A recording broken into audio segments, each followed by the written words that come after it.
प्रधानमंत्री नरेंद्र मोदी ने मंगलवार को विक्रम साराभाई अंतरिक्ष केंद्र का दौरा किया और इस मिशन गगनयान की तैयारियों की समीक्षा की। इस दौरान प्रधानमंत्री ने मिशन पर जाने वाले 4 यात्रियों को भी सम्मानित किया।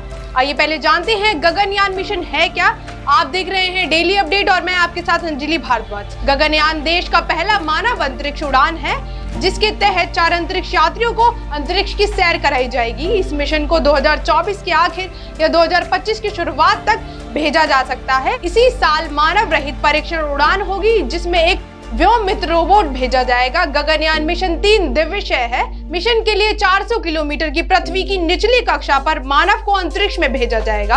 अंतरिक्ष में जाने वाले अंतरिक्ष यात्रियों में group captain Prashant Nair, group captain Ajit Krishnan, group captain Agadh Pratap और विंग कमांडर शुभांशु शुक्ला शामिल होंगे। आइए जानते हैं गगनयान मिशन को किन चरणों के जरिए सफलता के अंजाम तक पहुंचाया जाएगा। गगनयान में क्रू एस्केप सिस्टम CES सबसे खास है। अक्टूबर 2023 में किए गए परीक्षण वाहन TVD-1 के प्रक्षेपण गगनयान कार्यक्रम के 4 मशीनों में से पहला था। TVD-1 के टेस्ट मिशन की सफलतापूर्वक लॉन्चिंग कई मायनों में से अहम है। दरअसल 2025 में जब भारत के महत्वाकांक्षी मानव अंतरिक्ष अभियान गगनयान के तहत अंतरिक्ष यात्री धरती से 400 किलोमीटर ऊपर अंतरिक्ष में 3 दिन तक बिताने जाएंगे, जब तब किसी भी वजह से अंतरिक्ष यात्रियों को नहीं खोना पड़े। इसके लिए कुल 6 परीक्षण में श्रृंखला में यह पहला परीक्षण होगा। इसरो के इस परीक्षण से क्रू एस्केप सिस्टम CES की क्षमता और दक्षता के बारे में विस्तार से जानकारी मिली है। किसी आपात परिस्थिति में अभियान को बीच में ही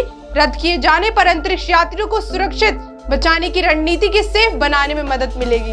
राष्ट्रीय अंतरिक्ष इसरो के मुताबिक फ्लाइट टेस्ट व्हीकल ओबोट मिशन 1 में किसी अनहोनी की दशा में अंतरिक्ष यात्रियों को बचाने में यह क्रू एस्केप प्रणाली काम आएगी। उड़ान भरते समय अगर मिशन में गड़बड़ी हुई तो यह प्रणाली क्रू मॉडल के साथ यान से अलग हो जाएगी, कुछ समय उड़ेगी और हरिकोटा से 10 किलोमीटर दूर समुद्र में उतरेगी। इसके मौजूद अंतरिक्ष यात्रियों को नौसेना की ओर से समुद्र से सुरक्षित वापस लाया जाएगा। इसके बाद दूसरा परीक्षण वाहन TVD-2 मिशन और गगनयान LVM-3G1 का पहला मानव रहित मिशन होगा। परीक्षण वाहन मिशन TVD-3 और D4 की दूसरी श्रृंखला और रोबोटिक पेलोड के साथ LVM-3 और G2 मिशन की अगली योजना बनाई गई है। एजेंसी के मुताबिक चालक दल मिशन की योजना सफल परीक्षण वाहन के नतीजे और उन मशीनों के आधार पर बनाई गई है जिसमें कोई चालक दल नहीं है। इसके पश्चात गगनयान मिशन अगर सफल होता है तो भारत उन देशों में से खास सूची में शामिल हो जाएगा जिन्होंने खुद चालक दल अंतरिक्ष यान लॉन्च किए हैं। वर्तमान में ऐसा मुकाम